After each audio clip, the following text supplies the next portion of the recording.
All right, Shalom Israel. We're back this week still talking about Jacob's trouble. What we want to get into this week is discussing Rome coming back into power after 1,000 years. So we let you know last week who the little horn was.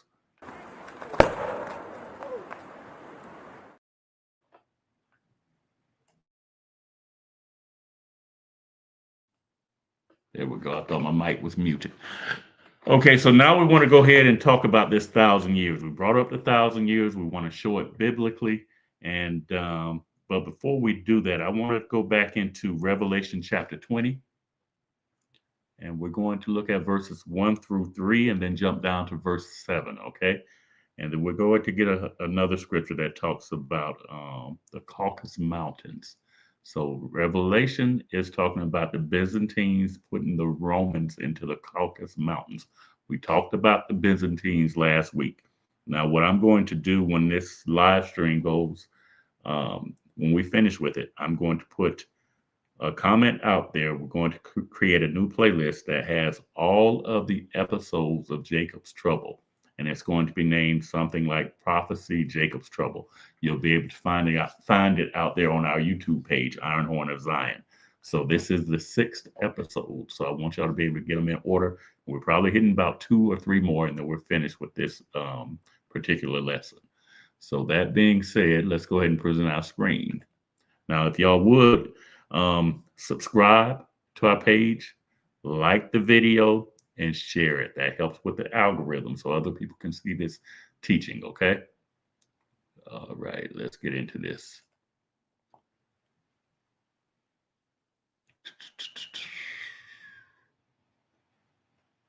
And that's not it.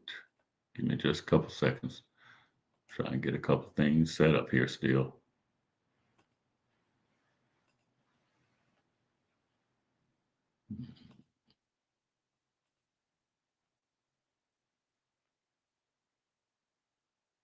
Share our entire screen tonight. All right, all right.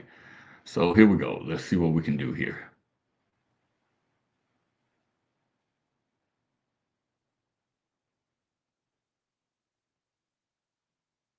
And it's not locking me in for some reason.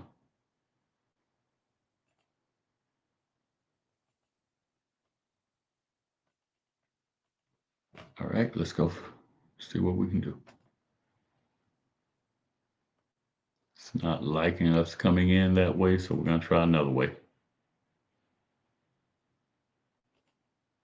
There we go. All right, now we have it.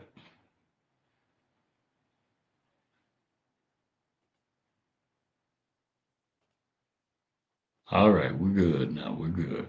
So we're going to go back to Revelation chapter 20. And rather than pulling it up here, I'm going to do this for y'all. All right, we showed this to you last week on how we separate Revelation 20. And like we told you, it's 2 1,000-year periods. So we're going to read verses 1 through 3 and then jump over to verse 7. And then from there, we'll go to Job 30 and 3, okay? Verses 3 through 8. So let's begin to read here. Revelation 20 and 1. And I saw an angel come down from heaven having the key of the bottomless pit. And we showed you last week that a pit just means that it's something worthless. We're talking about a piece of land, okay? So we identified this land last week as the Caucasus Mountains. You know how mountainous regions are. Down in the valleys, usually you may have some fertile ground, but as you go further up, you can't grow anything, okay?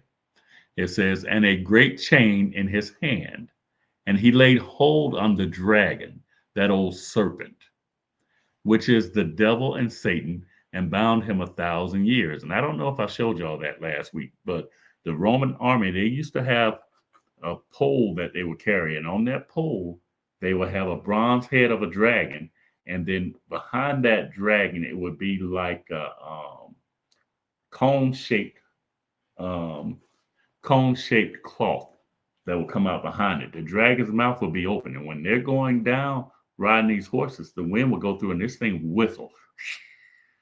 So the enemy hears that coming. They hear the hooves of the horses. I mean the cavalry. They carry these things, and that's what it's talking about. The great red dragon. Okay, so let's read that again. And he laid hold on the dragon. This is a sign of Rome, that old serpent, which is the devil and Satan, and bound him 1,000 years. And so we showed you that the Byzantines locked up the Romans for 1,000 years, and we're going to show you more of that tonight. And cast him into the bottomless pit, and shut him up, and set a seal upon him, that he should deceive the nations no more, till the 1,000 years should be fulfilled. And after that, he must be loosed a little season. Let's jump over to verse 7. And when the 1,000 years are expired, Satan shall be loosed out of his prison. You see that? And that's why we tell you this is the way you have to separate it to read it. If you read what's in blue in between there, that's talking about the 1,000 year reign of Christ that has not happened yet. Okay. All right. So now let's go to Job chapter 30. We're going to close this out real quick. We can just go ahead and close that. Let's go to Job 30.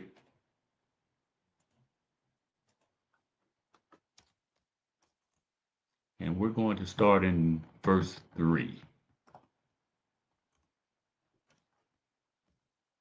And I want to say Shalom to everyone out there. Appreciate y'all joining us this week. I'm going to expand this a little bit so my screen's not so busy for y'all. So we said that the Byzantines locked the Romans up into the Caucasus Mountains. Now, this is going to describe a faction of those Edomites that were in the Caucasus Mountains.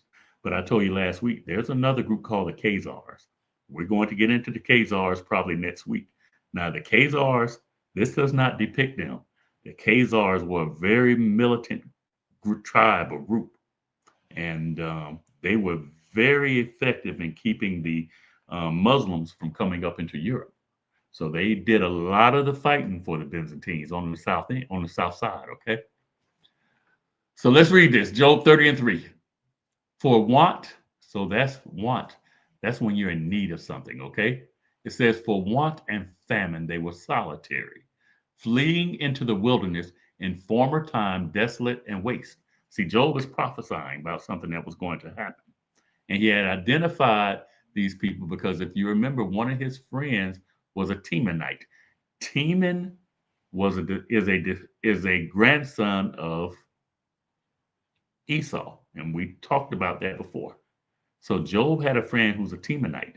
So he's familiar with these people. If you look at verse 1, he says, but now they that are younger than I have me in derision, whose fathers I would have disdained to have set with the dogs of my flock. This is what he thinks of these people, even though he has a friend who's one of them. You know how you always had that one friend? Oh, he's different. He's not like them. You know how we say. So let's go back to verse 3. For want and famine they were solitary, fleeing into the wilderness in former time, desolate and waste, because we had destroyed them. We were the Byzantines. We had ransacked them. Okay. Verse 4. Who cut up mallows by the bushes and juniper roots for their meat. So this is what they're having to eat. They're fleeing. They're running. And they haven't even had time to farm. They don't have herds. They're just eating off the land to survive. They were driven forth from among men. They cried after them as after a thief. I mean, we were furious about these people. If you look it up, during the time that these people reigned, Rome smelled so bad that it says 100 miles in every direction you could smell it. See, they defecated wherever they stood. They urinated wherever they stood. We had to teach them about sewage systems and things of that nature. We put those in. All right. Let's keep reading. Verse 6. To dwell in the clefts of the valleys, in caves of the earth, and in rocks. Now, see, they had to flee from before men to go to the Caucasus Mountains, where no one desired to pursue them. You see what I'm saying? Verse 7. Among the bushes they brayed. See, they had gotten out there and they were living in the wild and they started acting like wild animals. Some of them had lost their ability to even communicate normally with speech. You see what I'm saying? Under the nettles, they were gathered together. They were children of fools Yea, children of base men, the lowest form of man. That's what they were. They were viler than the earth. Okay? And these are the people that actually got you in derision, that actually defeated you because you went into sin. See, I'm going to tell you something. I tried to tell you this last week. The first Byzantine king was Constantine. Constantine married one of these ladies. His son, Constantine V, married one of these ladies. He actually married a Khazar, and he persecuted his own people after doing that. Constantine pushed um, Greek mythology and all that. He pushed Greek customs, but he was married to one of these women. Let me give you another secret. Well, Constantine married a woman named Irene. Let me give you another secret. Muhammad, who started Islam, he was married to one of these women. Her name was Khadijah. See, all of these major religions, the men involved, they were married to Edomite. Keep that in mind. When Solomon went off, he was married to Edomite. Yeah, he had 1,000 wives. That 1,000 wives actually records 700 wives, 300 concubines, and listed that in that group, Edom. Let's keep going. Let's keep going. All right, so that's Job. I'm showing you that they went into the Caucasus Mountains. It says that they dwelt in verse 6, dwelled in the cliffs of the valleys and caves of the earth and in the rocks. This is where they ended up going when we pushed them out of Rome. Let's go to Revelation 17 and 8. Now, I'm going to try and keep this one kind of short tonight because what I want you to do is really get this information. And then next week, we're going to come back. We're going to talk about Spain and show y'all some of the things that happen in Spain and how this devil, Satan, as Revelation calls him, repeats the same things over and over. Okay? And we're going to get into America and show how America does that. So let's do this. So this is John the Revelator speaking. He says, the beast that thou sawest was and is not and shall ascend out of the bottomless pit. Didn't we just read about that? And go into perdition. So what is this perdition? If we were to look this word up, it means destruction. This beast is going to be totally destroyed. And they that dwell on the earth shall wonder, whose names were not written in the book of life from the foundation of the world. See, those who weren't written, they don't get teachings like this. If they see it, they click on past it. They go on to something else. They say that this is a myth. So they're going to wonder. And they're going to be amazed by the works that this devil claims he can do. Keep reading. When they behold the beast that was and is not and yet is. See, they're going to behold that beast and they're going to be in amazement. Let's go on to get into this thing now. I want to show you something. And we're going to go to Ezekiel 35 and 5 after we read this, okay? So let's go back to, let's minimize this just a little bit. And I want to pull up this right here. Now we're talking about, I just showed you these people being in the Caucasus Mountains. Now I want to show you how they come out of the Caucasus Mountains. Do we want to do that? Yeah, we're going to do that. And before we go to Ezekiel, we're going to go to Revelation 17. Okay. So now what we're looking at is a papal bull. Okay. And the papal bull gets issued by the Pope of Rome. So I want to show you somebody. Let's go right here where it says Pope Nicholas V. It authorized Alfonso V of Portugal to conquer the Saracens and pagans and consign them to perpetual servitude. Let's stop right there for a second. I do want to go to Ezekiel. Keep in mind, perpetual servitude. Let's go to Ezekiel. See, all of this slavery and stuff, it came from the Roman church and it came from the Protestant church when we got over here to America. And we're going to describe and tell you what Protestantism is. I mentioned it before, but you have to understand the role that the church plays. All right. So we just talked about perpetual servitude. Watch this. because thou hast had a perpetual hatred. You see that word perpetual? And hast shed the blood of the children of Israel by the force of the sword in the time of their calamity, in the time that their iniquity had an end. This is talking about Esau, the Edomites. That's what they did to us, okay? That's who has the perpetual hatred. And what I'm showing you with the popes is, remember I showed you that the Byzantines were started Christianity. Constantine the Great did. So wouldn't that mean that the first popes were Byzantines? Yes. But about time the sixth pope came around, the Edomites were there. Why? Because we went on and we married heathens. So out of that became this pope out of Spain, and we're going to pull him back up, Rodriguez Borgia. I'm going to pull this back up again. I want you to see that perpetual hatred. All right, so here we go. Let's read this again. Let's start from the beginning. It says, dum diversis. In English, that means until different. So in other words, when they issue one of these papal bulls, it stays in place until another pope comes around and says no longer. Okay? It says, is a papal bull issued on 18 June 1452 by Pope Nicholas V. It authorized Alfonso V of Portugal. Now look at this. The Pope is authorizing the king. Yeah, I want you to catch this because we're going to read about this in Revelation. Alfonso V of Portugal to conquer Saracens and pagans and consign them to perpetual servitude, slavery. Perpetual means if your father was a slave, you're going to be a slave. We've heard about that in the U.S., okay? Now watch this. Pope Calixtus III reiterated the bull in 1456 with Inter Caetera, which it says not to be confused with Alexander VI.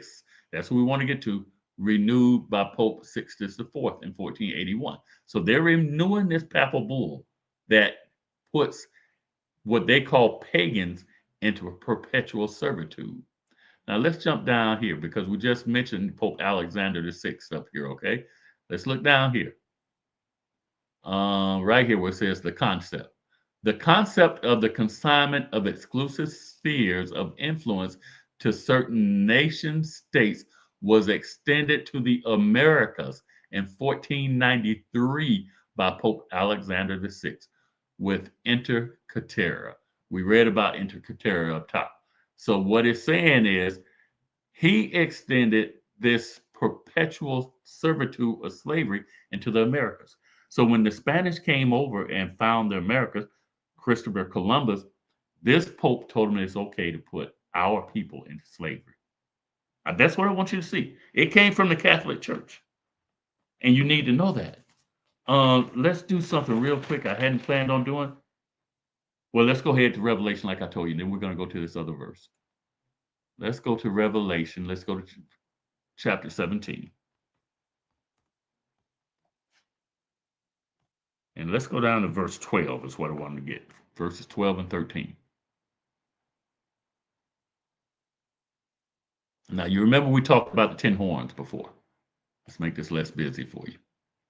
We talked about the 10 horns, and it's going to talk about it again. It says, and the 10 horns which thou sawest are 10 kings. This is all repeating for all of you who've been with us each week, which have received no kingdom as yet. So when John received this revelation, these kings did not exist yet, but received power as kings 1 hour with the beast. So they're going to exist when this last beast of Rome. Rome is the beast, but they're going to exist after the Romans come back out of their 1,000 years of being separated, locked up. Okay. Verse 13.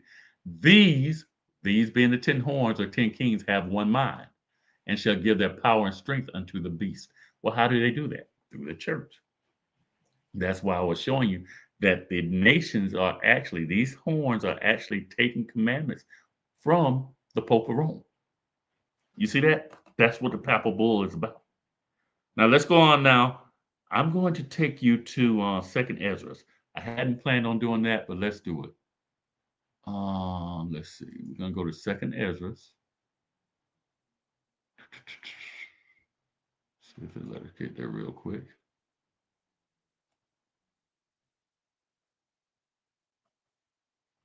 And I want to show you who populated the Americas. Second Ezra chapter 13 is where we're going. Give me just a second. I didn't have this in there. And I don't know why I didn't. I should have. Let's just go on over to Second Ezra. Let's go down to verse 45, I think is where I want to be. A little bit higher. All right, let's start in verse.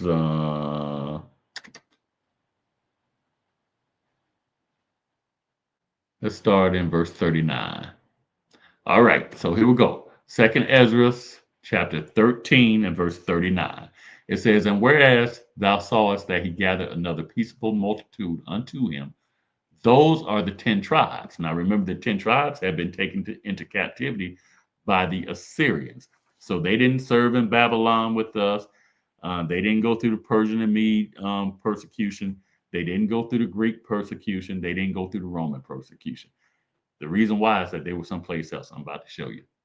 Those are the 10 tribes which were carried away prisoners out of their own land in the time of Osei the king, whom Salmanassar, the king of Assyria, led away captive. So Hosea was the king of the northern kingdom. Was it northern kingdom? Okay, he was the king of the northern kingdom, I think it was. And when Salmanassar, the king of the Assyrians, led them away captive. And he carried them over the waters. And so came they into another land. All right, so now they're in Assyria, okay? Verse 41. But they took counsel among themselves that they would leave the multitude of the heathen. They want to separate from these folks and go forth into a further country where never mankind dwelt. Listen to this. Where they're going to be the indigenous people. No one had ever dwelt there. That they might there keep their statutes, which they never kept in their own land. They went into slavery because they did not keep the commandments of God. Now they're saying that they were going someplace else and they were going to do that. They were going to keep the commandments.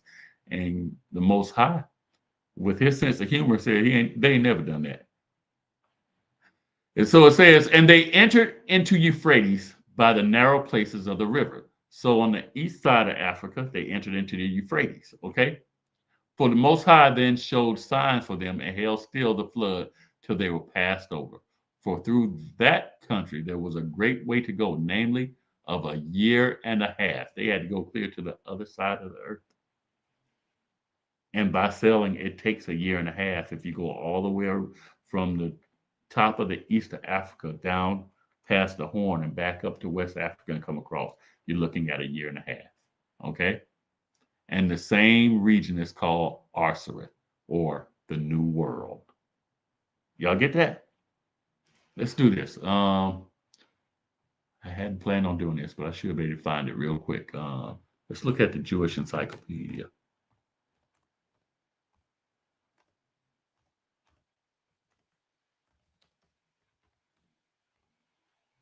Let's see if we can spell Arsareth correctly.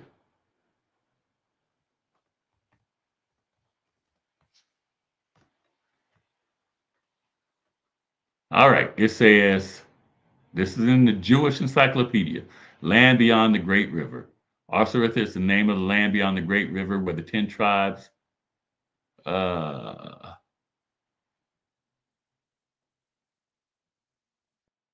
me see if they'll let me pull it up. Here it goes, Jewish Encyclopedia right here. All right, here we go. Here we go. It says the name of the land beyond the great river, far away from the habitation of man, in which the 10 tribes of Israel will dwell, observing the laws of Moses until the time of the restoration. Well, the Apocrypha didn't say they were going to, said that's what they said they were going to do. And then it goes on and quotes the same scripture that I went into. Now watch this. Here, this is what I want you to get. Columbus. It's talking about Christopher Columbus. Identify America with this land.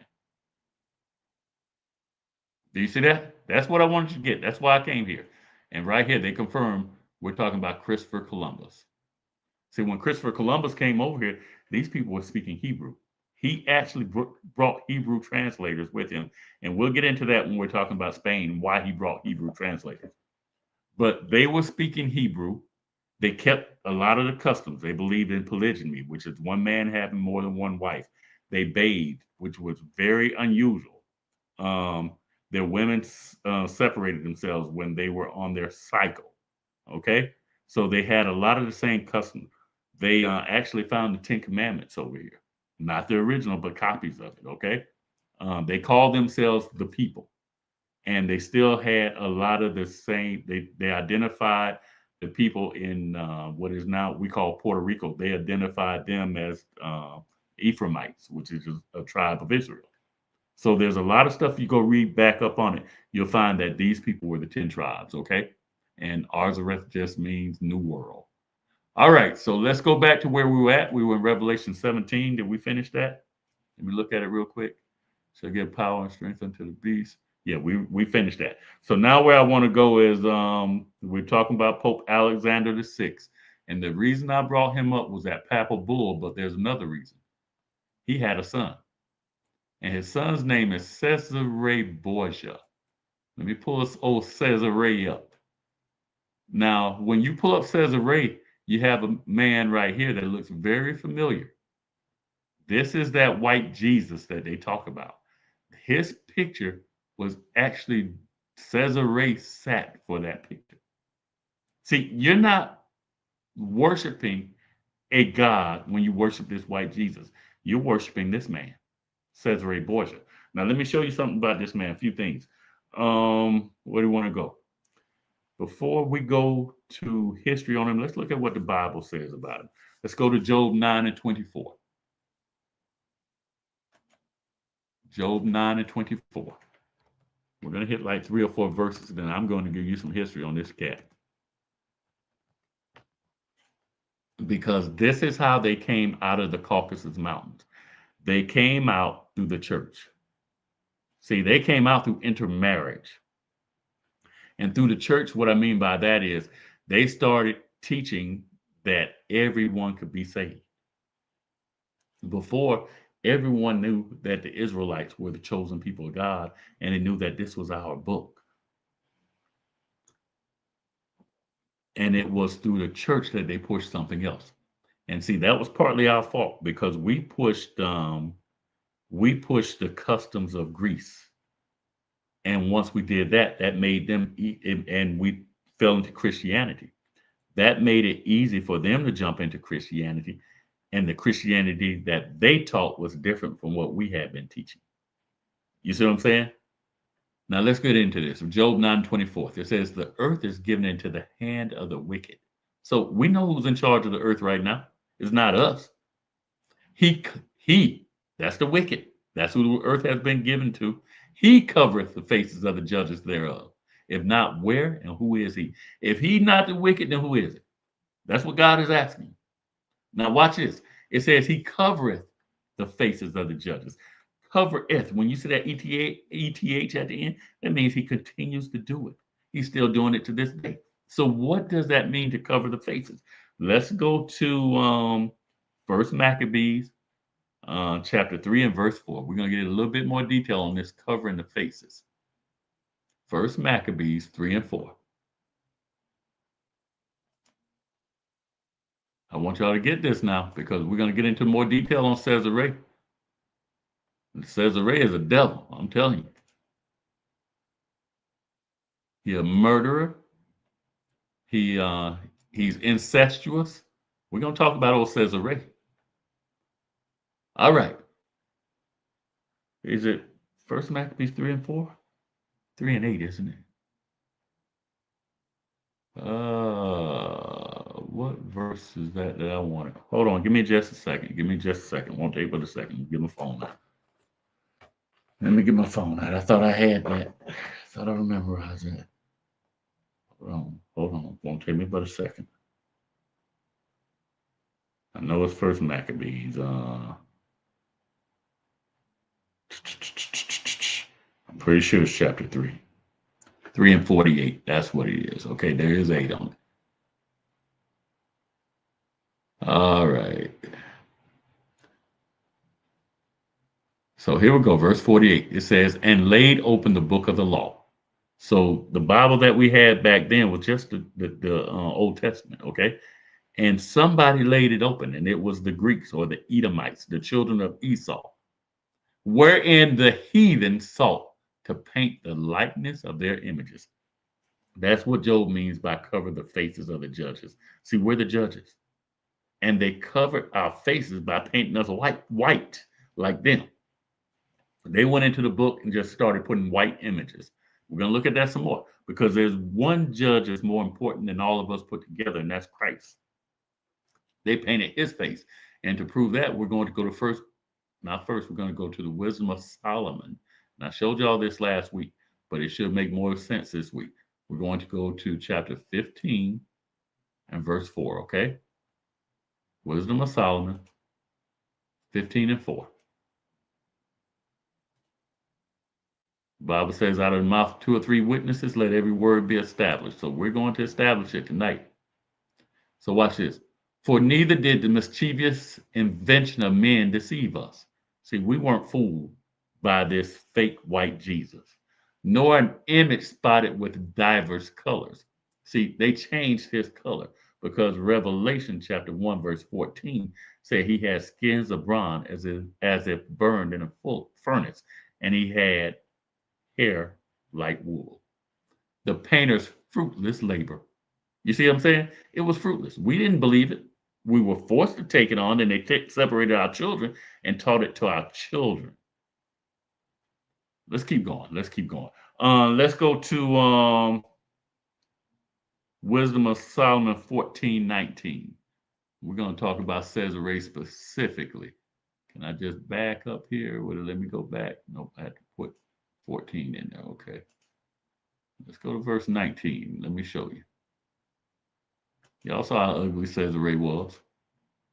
Now watch this. They had the doctor of the picture. It says, for he peradventure willing to please one in authority, is talking about the painter of the picture. Forced all his skill. He had to work hard to make the resemblance of the best fashion. He had to clean this ugly joke up, trying to make him look like a god. And yet, Wisdom of Solomon 15 said we weren't fooled. Okay? So let's go to back to Cesare Borgia. Let's look at some stuff about old Cesare. All right, so we got Cesare right there, okay? Got him dead to just dead center. We caught him in that.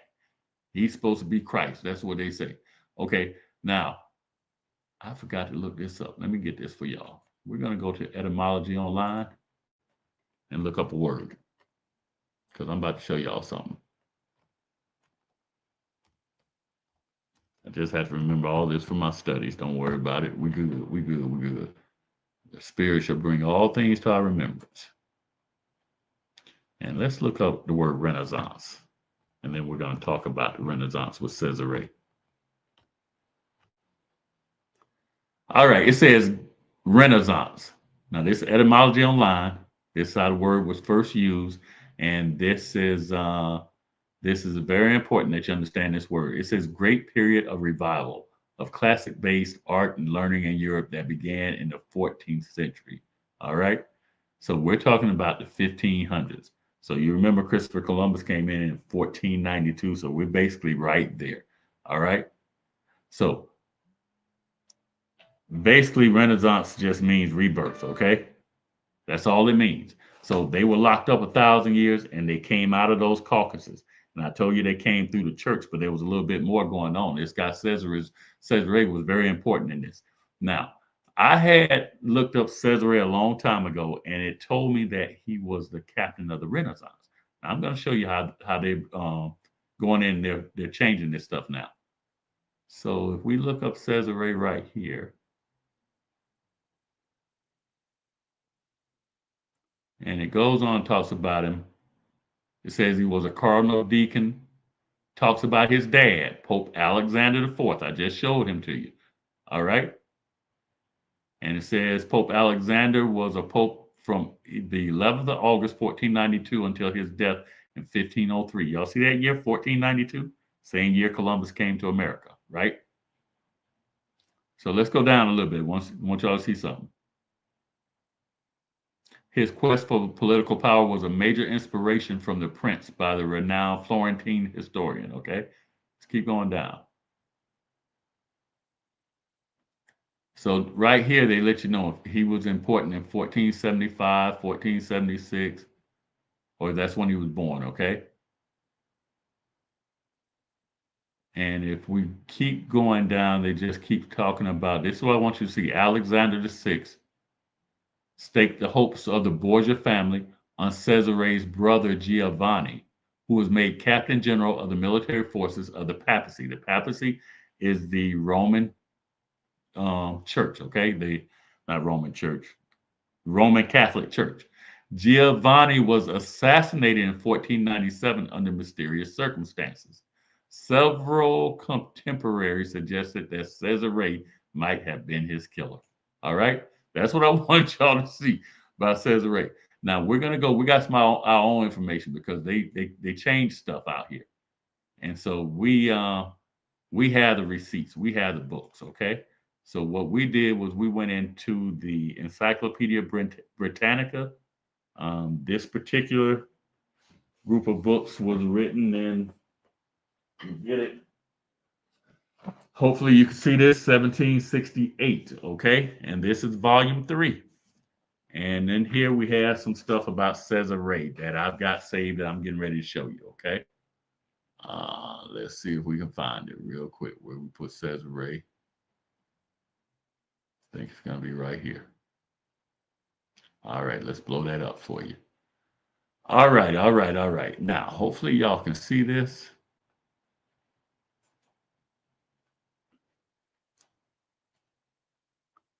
So what it says, and I'll read it from here, makes it easier for me. All right, I can see it. It says gives his birth 1475 or 1476 to 1507. Same thing that we saw on Wikipedia. Known to 16th century Italy as the Duca Valentino, from its French title of, see, part of it was cut off. Let me see.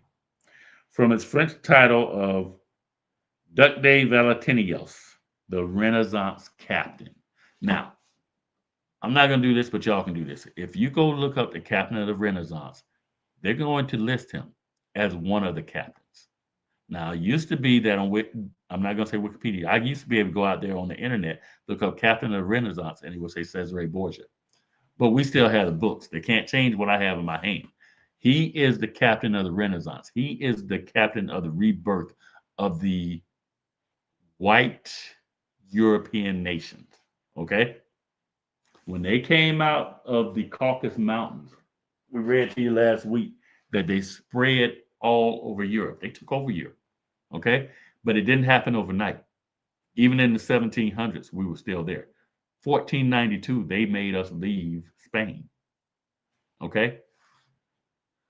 And that's what I wanted y'all to see about Cesare Borgia. What time do we have? 8:41. Wow. Okay. Okay. So we're not gonna get too much more in. Want to play something for y'all real quick. Let's look at Martin Luther. This is very important. Let me look at Martin Luther for y'all real quick. Okay, so I told you about the Catholic Church. Now there was a Reformation. Reformation means that the church was reformed. And this man led that Reformation. Now, look how late this is, 1483 to 1546. It says Martin Luther was a German. Remember, the Germans were part of the Ten Horns. Cesare Borgia, he was very vital in Italy. His father was from Spain, all part of the Ten Horns. Was a German theologian and key figure in the Protestant Reformation, known for his criticisms of the Catholic Church and his emphasis on salvation through faith alone. This guy did not believe in works. He did not like the way the Catholic Church was buying lands for the Pope's illegitimate children. Okay. And so he actually led a movement to separate from the Catholic Church. So they call that Protestant. Reformation. And Protestant, the root word is protest. That's all it means. Every church descends from the Catholic Church, every denomination. And that's why they have some of the same beliefs. See, they believe in the universal salvation of all. See, this was one of the main things, emphasis on salvation through faith alone. Well, they weren't promised salvation. Let me show you something about Edomites. Um, Before I play this little video for y'all. Edom, even their theologians realized they were not promised salvation. Watch this. Let's go back into here. I think it's going to be this one. Is that the right one? Nope, that's Ham. Let's close that out. So it's this one. All right, so at the bottom of the page, well, up here, let's look at this, where I have it underlined. It says, from Idumea came Antipater, the father of Herod the Great. You remember I showed you Herod the Great. Herod the Great was the one that issued the decree to kill all the children 2 years and old in Judea, okay, during the birth of Christ. And it goes on to tell you, Idumea, remember I told you it's just a Greek way of saying Edom. So Herod the Great was not an Israelite. He was an Edomite, okay? Now let's go down here. Edom figures prominently in the prophetic scriptures as the scene of great future judgments. She is the only neighbor of the Israelites who was not given any promise of mercy from God. The Edomites don't get the kingdom. The Edomites get slavery, and then every single one of them get destroyed. That's in the book of Obadiah, okay? That they all get destroyed. Okay, I want you to see that. Because when he's talking about he's leaving the Catholic Church with the emphasis on salvation through faith alone, well, that's not for him. See, this is all just a lure to get us involved too. See, we get involved in all these little arguments that are not ours, all these little fights that are not ours, all these little slogans that mean nothing. See, salvation was for Israel. Let's keep reading. Should I show you all that? Salvation's for Israel? We'll do that next week because I'm short on time. Might do that before we close out. What else did I want to show you? So that's I want to show you this little video on Martin Luther real quick, okay? And it's not just Martin Luther. I told you all churches, all denominations come from the Catholic Church. Watch this.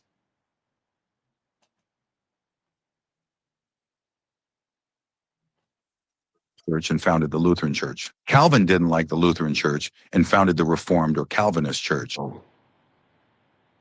Martin Luther didn't like the Catholic Church and founded the Lutheran Church. Calvin didn't like the Lutheran Church and founded the Reformed or Calvinist Church. Henry VIII didn't like being denied Catholic marriage and founded the Anglican Church. John Smith disliked the Anglican Church and founded the Baptist Church. William Miller didn't like the Baptist Church and founded the Adventist movement. Ellen G. White really liked what William Miller said and founded the Seventh-day Adventist Church. Charles T. Russell didn't like the Adventist Church and founded Jehovah's Witnesses. Joseph Smith disliked the Methodist Church and founded the Church of Jesus Christ of Latter-day Saints, also known as the Mormons. John Wesley disliked the Anglican Church and founded the Methodist Church. Some pastors didn't like the Methodist Church and founded the Pentecostal Church. Many did not like the Pentecostal Church and founded thousands of churches like Stop Suffering, Assemblies of God, Light of the World, etc. The evangelical movement came from the Baptist Church, while the born-again movement came from the evangelical churches. The born-again faith emerged in the late 1930s in the U.S., and it gained popularity in the 1970s and 1980s, its golden age. There are now 35,000 different so-called Christian religions, each claiming their interpretation of the Bible is the right one.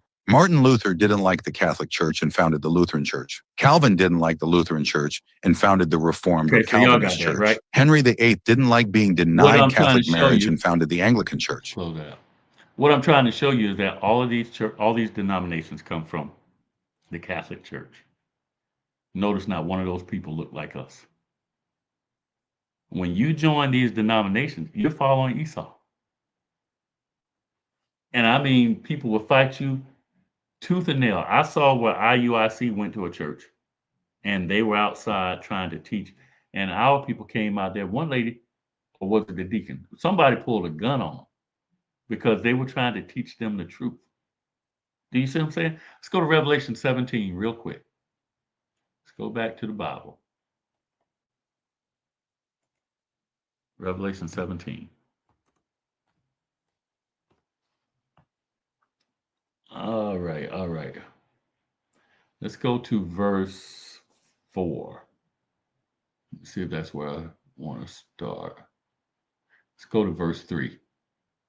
It says, "So he carried me away in the spirit into the wilderness, and I saw a woman sit upon a scarlet colored beast."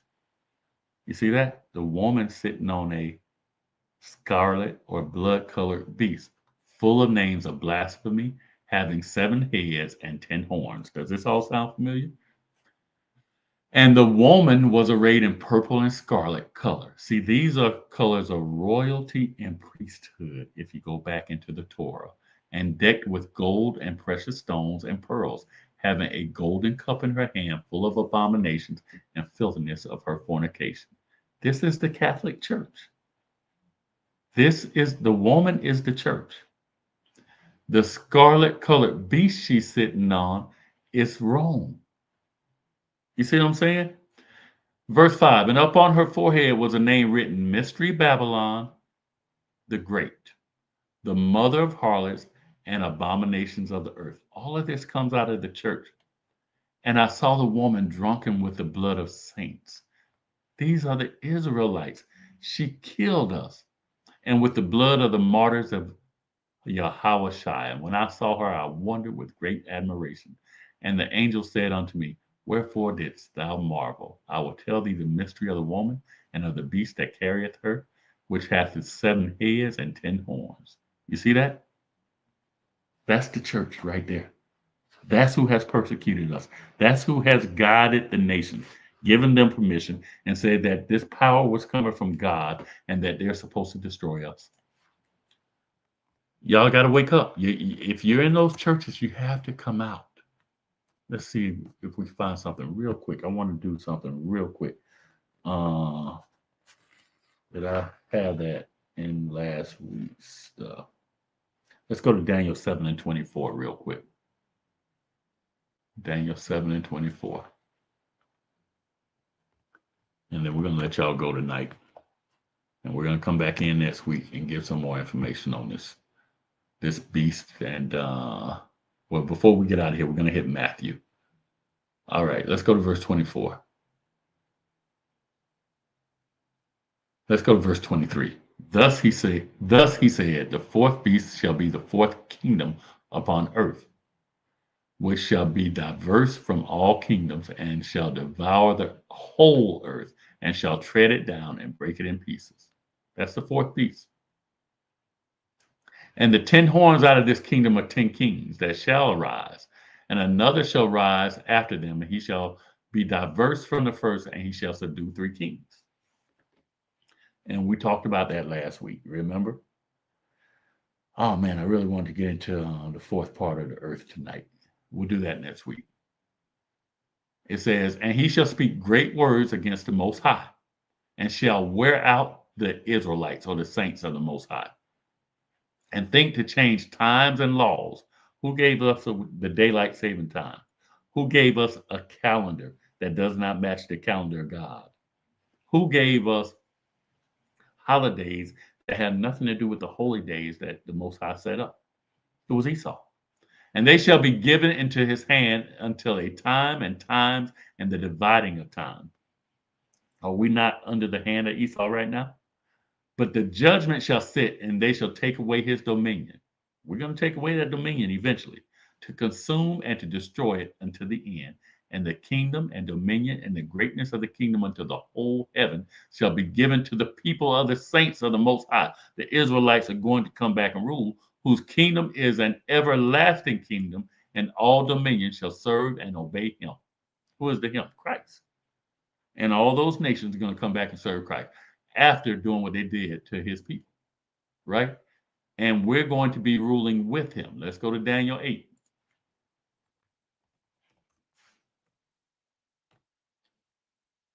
All right, let's go down.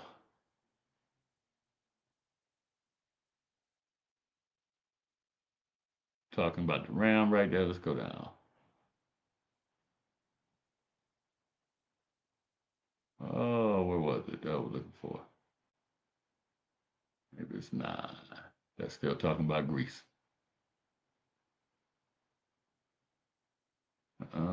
Let's look at Daniel 9. Maybe that's where it was. I wanted to show you.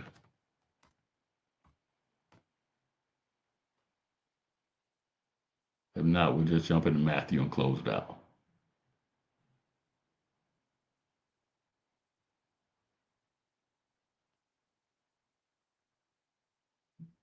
All right, let's read this real quick. Real quick. Here we go.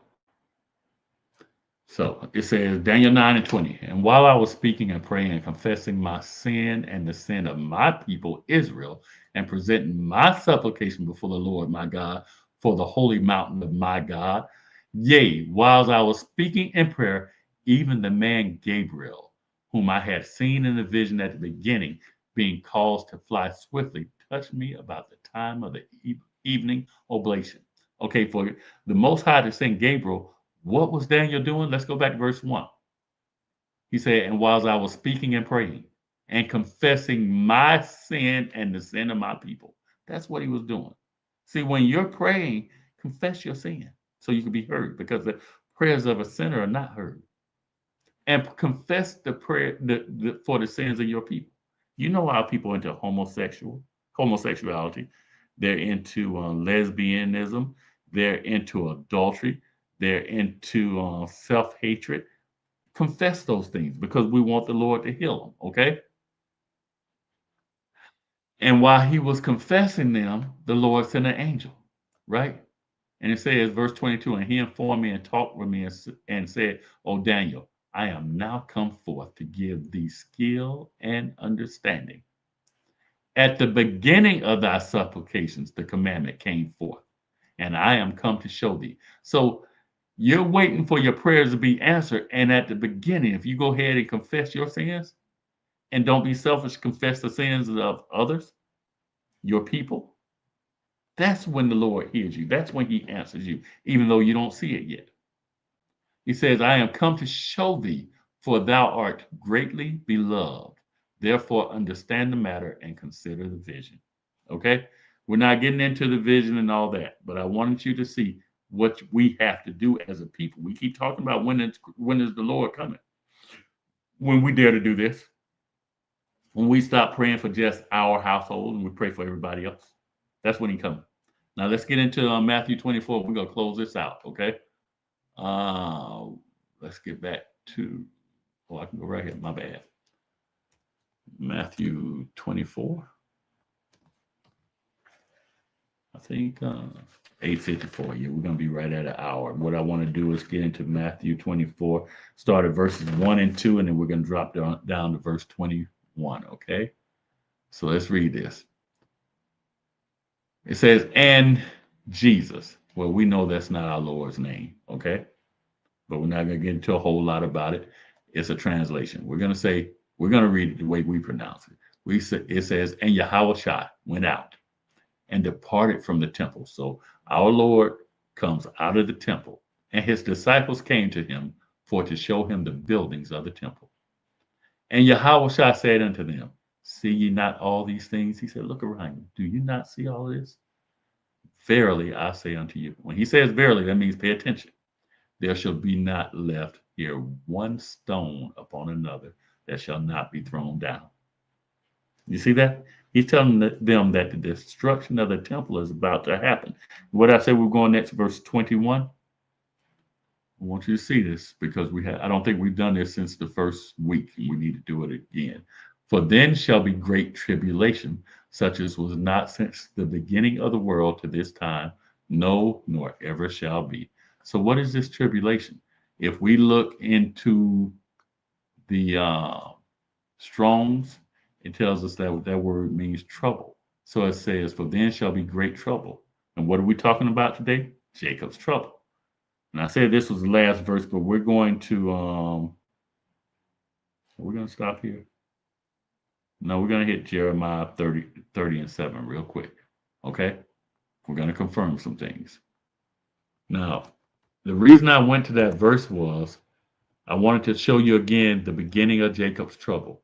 And the beginning is the ransacking of Jerusalem and the temple, okay, by the Romans. The end is going to be what you saw in Daniel when the Romans are destroyed and the Roman Empire still exists, like we showed you last week under America. So let's get to verse 7.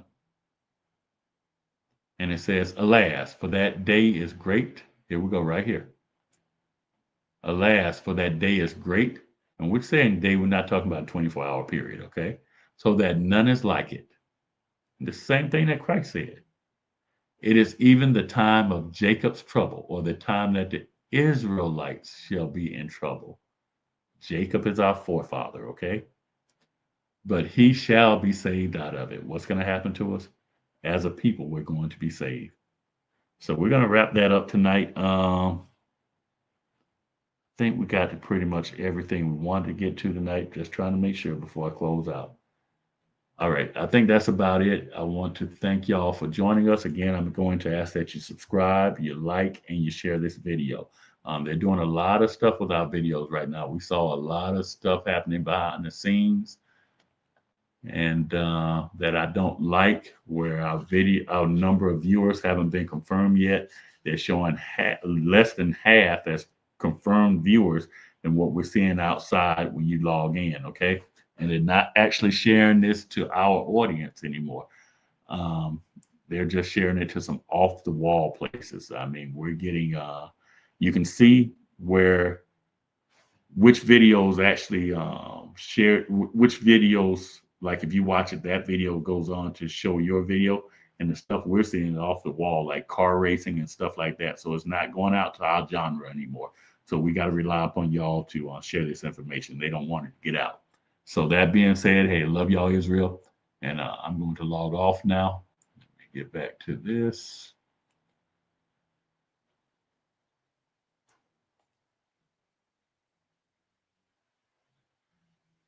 Let me stop sharing my screen. That's going to be the easiest way.